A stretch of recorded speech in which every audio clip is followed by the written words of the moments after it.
Dan dia sudah berjanji kepada STY untuk memberikan yang terbaik ketika ia dipilih, didaulat oleh STY untuk mendampinginya melakoni laga di grup C pra Piala Dunia zona Asia. Bukan sampai di situ, karena STY juga punya misi khusus lagi karena ditunjuk sebagai pelatih kepala di Piala Asian Cup atau AFF yang kita tahu bersama terkenal sejauh ini, dan di akhir tahun 2024 dia harus bisa menyiapkan tim, entah tim U23 yang akan dia persiapkan, namun di sana juga Yeom Ki-hun harus ikut bersama memoles tim kita, ya tim muda kita, para striker kita agar tampil maksimal di Piala AFF, tidak menjadi target atau tidak diberikan target khusus oleh PSSI, oleh ketua umum untuk bisa menjadi juara, ya, karena fokus sekarang itu benar-benar di pra Piala Dunia ini, karena kita punya potensi untuk bisa lolos jika kita mendapatkan hasil-hasil yang baik tentunya,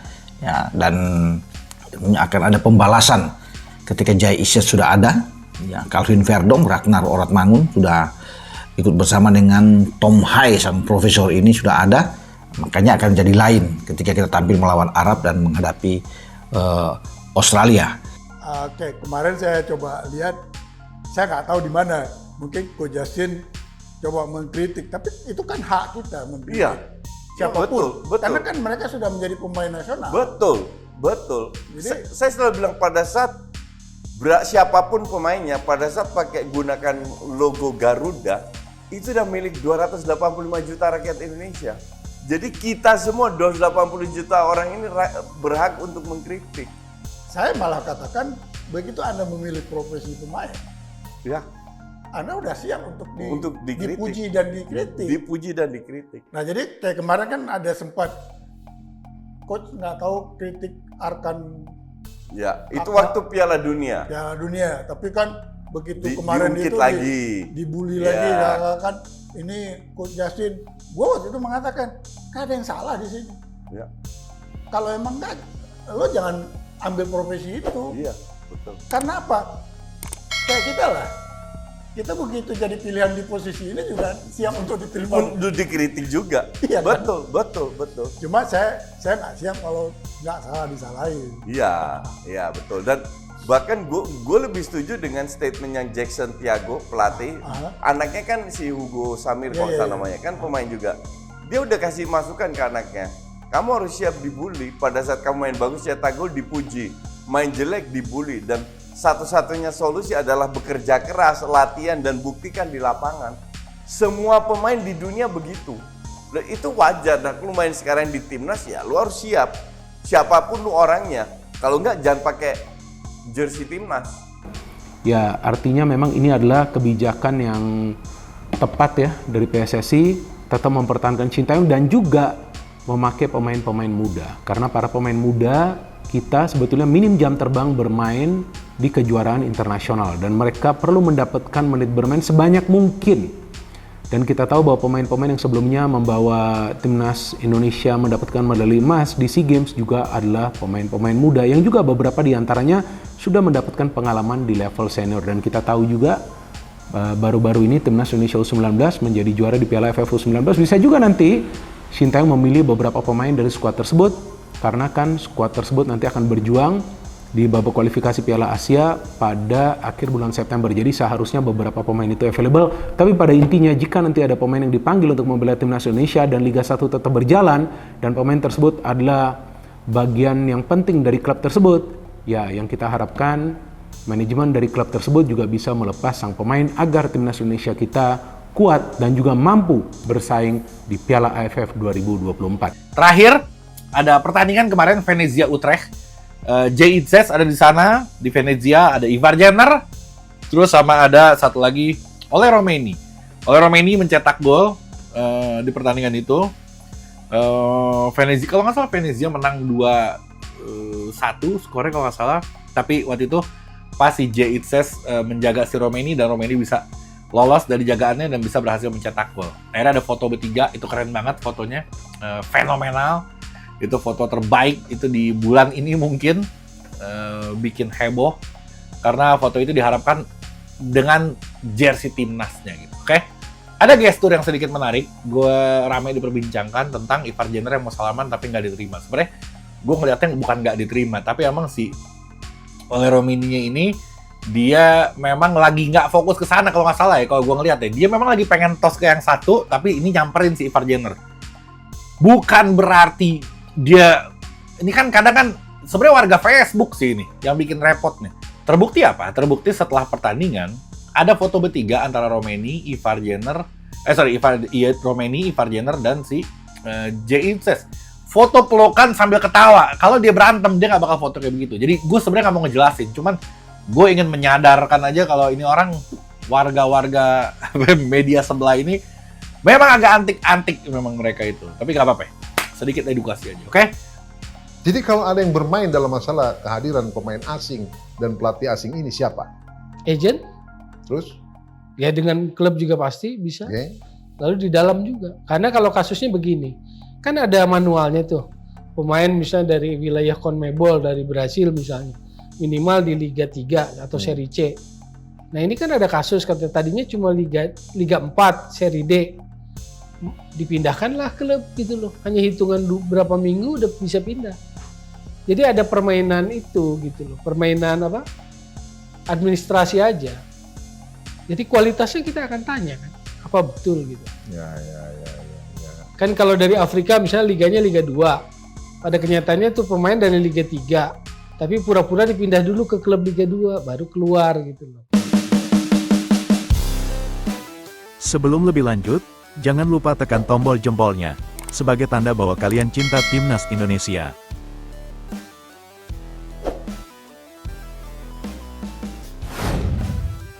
Sintayong temukan penyerang ganas Timnas Indonesia yang siap hancurkan Arab Saudi dan Australia di kualifikasi Piala Dunia 2026.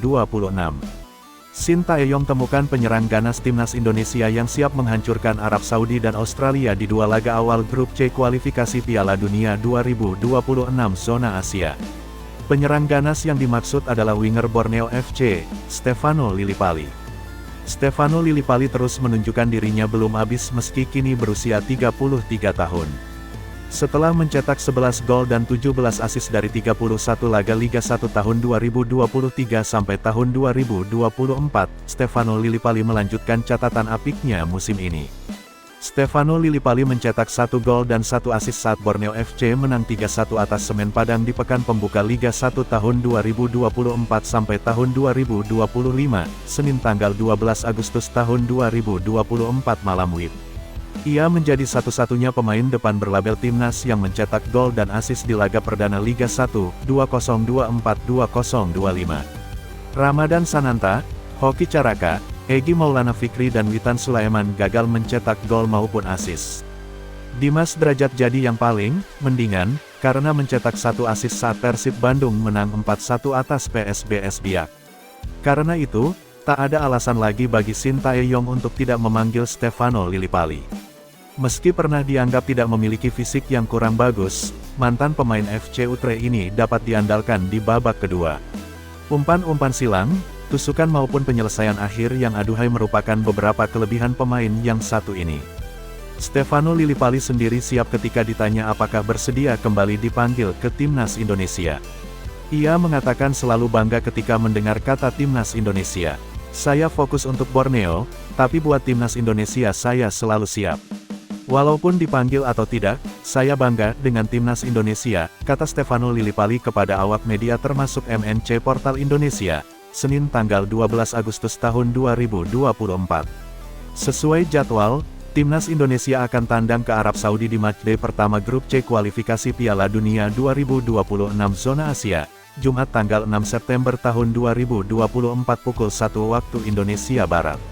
Selanjutnya pada Selasa tanggal 10 September tahun 2024 malam WIB, Timnas Indonesia akan menjamu Australia di matchday kedua. Berita selanjutnya, J.I.Z. cetak gol bersejarah untuk Timnas Indonesia. Bek andalan Timnas Indonesia, J.I.Z., mencetak gol bersejarah untuk Venezia di Coppa Italia 2024-2025. J.I.Z. mencetak gol pertamanya di ajang Coppa Italia ketika Venezia bertamu ke markas Brescia, Minggu, tanggal 11 Agustus tahun 2024. Akan tetapi, Ukiran bersejarah itu tak cukup menyelamatkan tim promosi Serie A 2024-2025 dari kekalahan. Venezia takluk 1-3 dalam pertandingan ronde pertama kompetisi ini di Stadion Mario Rigamonti. Gol Izes sebatas memperkecil margin di ujung pertandingan. Pemain kelahiran Belanda yang memiliki garis keturunan Indonesia dari kakek dan neneknya itu merangsek ke kotak penalti musuh di tengah situasi korner. Saat El Haddad bertugas mengambil sepak pojok dengan kaki kanannya. Sesaat sebelum bola melayang, Izes tampak mengangkat tangan kirinya. Sebuah tanda bahwa dia meminta diberi umpan. Skenario pun berhasil. Sepak sudut dari El Haddad melengkung sempurna ke kotak penalti, di mana Izes berhasil menyelinap di belakang pemain musuh. Tandukannya berhasil menyerangkan bola ke pojok gawang kiper jebolan Fiorentina, Luca Lezrini, yang hanya bisa terpaku. Izes tidak merayakannya secara berlebihan dan langsung berlari kembali menuju wilayah pertahanan Venezia. Pertandingan saat itu sudah menunjukkan menit ke-89. Izes dan kolega tak memiliki banyak waktu karena golnya sebatas mengubah skor menjadi 1-3. Venezia telanjur ketinggalan 3 gol lebih dulu dari Brescia. Sang rival yang berasal dari Serie B memetik keunggulan telak melalui aksi Gennaro Borelli dan brace yang ditorehkan Giacomo Olzer pasca jeda. Waktu yang tersisa pun tak cukup menyediakan kesempatan bangkit untuk Venezia. Tim asuhan Eusebio Di Francesco tersingkir di ronde pertama Coppa Italia 2024-2025. I Lagunari menjadi peserta kedua dari Serie A yang gugur pada fase awal ini setelah Verona. Australia. STY akan memulai misi dia yang terbilang dalam tanda kutip ini misi yang sangat sulit di grup C, tapi tidak ada yang tidak mungkin dalam sepak bola, makanya STY tetap optimis, percaya diri bahwa dia bisa memberikan juga yang terbaik, terutama dalam pertandingan pertama yang sulit ketika kita harus ke jeda. Nah, dia akan sekarang memulai ketika tiba kemarin untuk memikirkan kerangka tim yang oke punya. Ya, pasti seluruh pemain abroad kita yang tampil di luar itu akan dia ambil. Ya, karena mereka adalah pemain-pemain yang menjadi pilihan bagi STY sejauh ini. Jai Isyas, ya, dia akan ambil. Dan ini pemain yang sangat diandalkan. 3 caps bersama dengan tim nasional Indonesia 1 gol. Dia akan berada di belakang walaupun kita harus kehilangan Justin Hubner dan Jordi Amat, tapi kita masih punya stok yang bagus. Ya, masih ada Rizky Ridho, ya, masih ada Calvin Verdong yang bisa ditarik ke belakang, masih ada Sandy Walsh. Kita masih punya Nathan Chow juga. Opsi-opsi ini juga banyak akan dipilih oleh STY, makanya STY akan mulai berpikir, ya, apakah ada penambahan pemain belakang lagi yang akan datang atau bagaimana, karena kabar terakhir bahwa akan ada 1 pemain tambahan untuk lini belakang kita tidak tahu siapa namanya, ya, selain 1 gelandang lagi.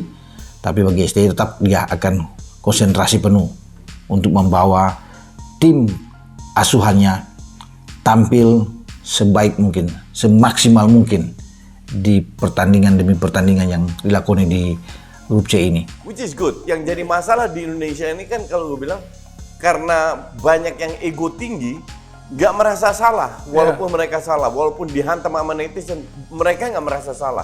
Nah, Marcelino, Hernando itu mereka tahu kekurangan mereka di mana. Gue tanya, Hernando gimana kalau Martin Pas datang? Apakah lu akan jadi cadangan? Dia bilang, oh enggak, gue happy kalau dia datang karena gue bisa belajar. Dan ini kan menunjukkan bahwa seorang atlet sejati itu harus seperti itu, nggak takut kompetitor, bisa berani belajar, bermain as a team. Dan bahkan gue interview di lain kesempatan itu sama Arhan juga.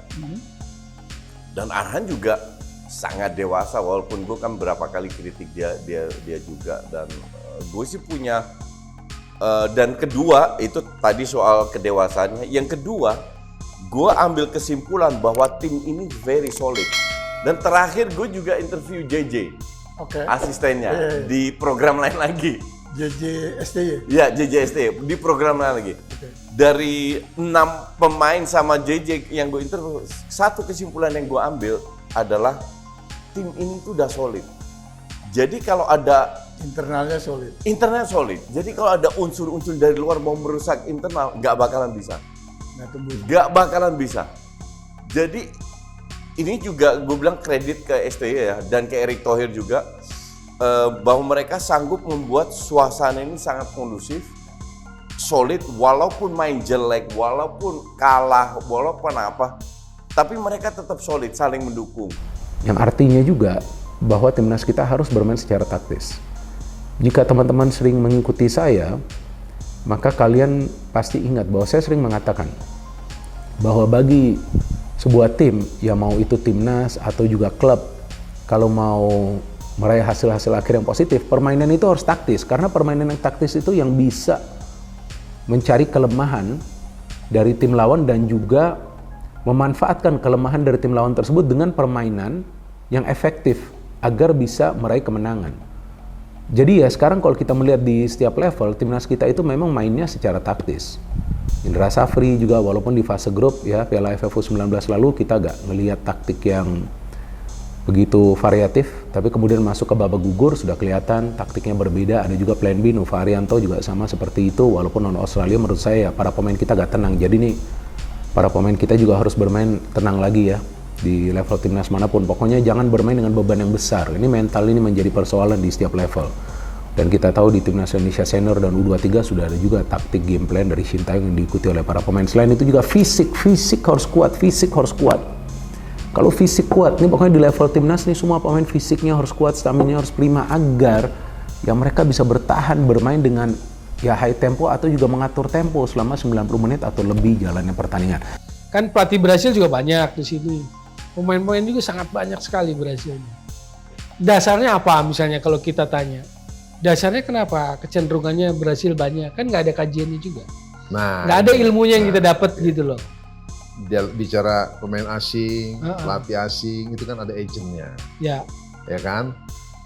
Siapa yang paling bertanggung jawab untuk katakanlah kehadiran yang asing-asing ini di liga kita? makanya ketika sebuah liga memutuskan Ini as knowledge ya, sebenarnya saya tahu jawabannya, tapi buat publik gimana? memutuskan regulasi 8 atau berapapun lah, 4, 6, 8, dasarnya kan apa? Kan nggak pernah terungkap. Kita publik bola, termasuk saya ingin dicerdaskan gitu. Tiba-tiba liga kita bilang 8. Saya pengen tahu sudut pandang sepak bolanya apa gitu. Sebelum lebih lanjut, jangan lupa tekan tombol jempolnya, sebagai tanda bahwa kalian cinta Timnas Indonesia.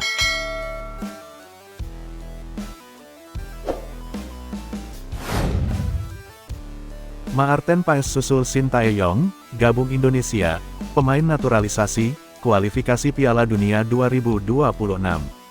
Pelatih Indonesia Sintayong telah tiba di Indonesia setelah menempuh perjalanan jauh dari Korea Selatan. Maarten Paes mendapatkan panggilan gabung Indonesia siap menuju Indonesia.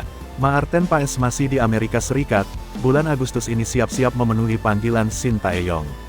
Sintayong tampak bersama asisten dan stafnya sudah berada di Indonesia. Kehadiran Sintayong untuk mempersiapkan pertandingan grup C kualifikasi Piala Dunia 2026. Pemain naturalisasi dalam perjalanan dari Belanda menuju Indonesia. Pelatih dan pemain Indonesia mulai menuju Indonesia untuk persiapan menghadapi Arab Saudi pada pertandingan kualifikasi Piala Dunia 2026.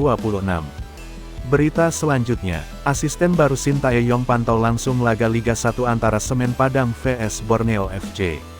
Deretan asisten Timnas Indonesia sekaligus asisten Sintayong memantau langsung Liga 1 yang mempertemukan Semen Padang vs Borneo FC.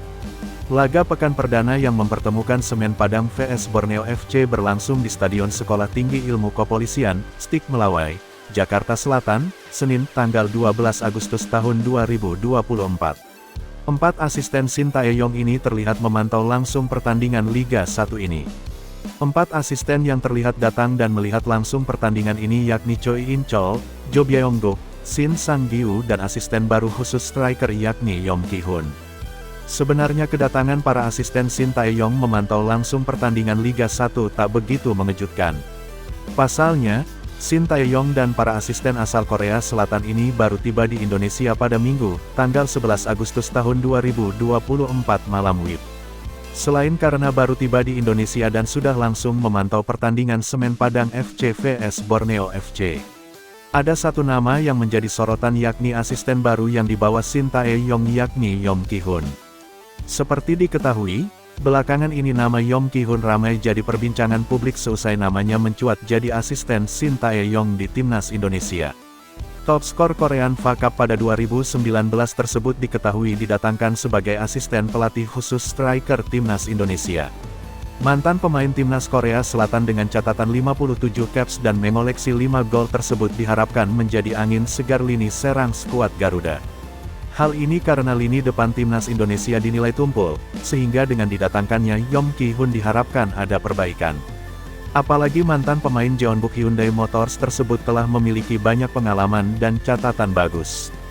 Bahkan saat ia menukangi Suwon Samsung Brewings ia menerima predikat pelatih League of the Month pada April tahun 2024 lalu. Yong Ki-hun terlihat datang memantau langsung pertandingan bersama beberapa asisten timnas Indonesia lainnya yakni Choi In-chol, Jo Byung-guk, Shin Sang-gyu. Mereka terlihat menikmati pertandingan ini, dan tentu kedatangan mereka untuk memantau langsung pemain. Apalagi timnas Indonesia dijadwalkan akan menjalani persiapan menuju kualifikasi Piala Dunia 2026 zona Asia pada tanggal 29 Agustus mendatang.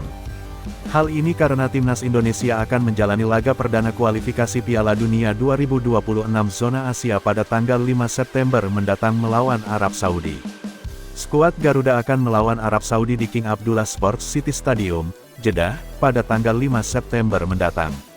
Setelah itu, Sandy Walsh dan kawan-kawan akan menjamu Australia di Stadion Gelora Bung Karno, Senayan, Jakarta, tanggal 10 September tahun 2024.